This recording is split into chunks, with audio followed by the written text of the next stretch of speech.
নিউজিল্যান্ডে চলছে ইউই বনাম প্রোটিয়া ৫ ম্যাচের টি-20 সিরিজ। তার জন্য ৩ ধাপে ৩টা ভিন্ন স্কোয়াড দিয়েছে নিউজিল্যান্ড ক্রিকেট বোর্ড। এর পেছনে কারণ দুইটা। লম্বা বিশ্বকাপের পর খেলোয়াড়দের দিন কয়েকের ছুটি দিতে চেয়েছে তাদের ক্রিকেট বোর্ড। দ্বিতীয়ত, আইপিএল খেলতে বেশ কজন চলে গেছেন ভারতে, তাই অনেকটা নতুন স্কোয়াড মাঠে নামিয়েছে দলটা। নিউজিল্যান্ডের বাংলাদেশের বিপক্ষে সিরিজের সময় চলবে আইপিএল, তখন তবে কেমন স্কোয়াড বানাবে ব্ল্যাক ক্যাপস? ২৮ মার্চ শুরু হচ্ছে আইপিএল। এবার সেখানে নিউজিল্যান্ডের 11 জন। ভারতের পাশের দেশই তো বাংলাদেশ। কিউইদের তো চাইলেই আন্তর্জাতিক ক্রিকেট খেলতে পাঠানো যায়, এমন ভাবার কোনো কারণ নাই। কিউই ক্রিকেট বোর্ড সাধারণত ফ্র্যাঞ্চাইজি টুর্নামেন্টের মাঝপথে খেলোয়াড়দের ডেকে পাঠায় না, তাই বাংলাদেশের বিপক্ষে সিরিজে Glenn Phillips, Mitchell Santner, Rachin রবীন্দ্রদের দেখতে পাওয়ার কোনো সম্ভাবনা নাই। কিউইদের বিপদ আরও বাড়ছে, কারণ একই সময়ে চলবে পিএসএলও। পাকিস্তান সুপার লিগেও খেলবেন ৬ জন কিউই ক্রিকেটার। তাদেরও তাই পাকিস্তান থেকে বাংলাদেশে আসার সম্ভাবনা কম।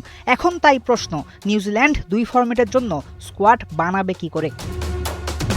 একথা পরিষ্কার যে পূর্ণ শক্তির দল পাঠাবে না নিউজিল্যান্ড। তবুও অভিজ্ঞতা এবং তারুণ্যের মিশেলে শক্তিশালী স্কোয়াড দেওয়ার সামর্থ্য আছে দলটার। টি-20 থেকে অবসর নিলেও এখনও ওয়ানডেতে অ্যাভেলেবল কেন উইলিয়ামসন। বাংলাদেশের বিপক্ষে ওয়ানডেতে দেখা যেতে পারে উইলিয়ামসনকে। এছাড়াও Will Young, Tom Latham, Henry নিকলসদের নিয়ে শক্তিশালী টপ অর্ডার গড়ার সামর্থ্য আছে কিউইদের। মিচেল স্যান্টনার এবং মাইকেল ব্রেসওয়েল ওয়ানডেতে নিউজিল্যান্ডের পরীক্ষিত 2 স্পিনারের, একজন আইপিএলে, অন্যজন পিএসএলে। তাই স্পিন ডিপার্টমেন্টে একটা শূন্য স্থান তৈরি হবে। সেই জায়গা পূরণ করতে পারেন কোল ম্যাকঞ্চি এবং জেইডন লেনক্সের মতো স্পিনাররা। একই সাথে ডাক পড়ার কথা ইশসোধিরও। ভাবছেন ১৭ জন ক্রিকেটারের অনুপস্থিতির পরও বেশ শক্তিশালী নিউজিল্যান্ডের সম্ভাব্য একাদশ?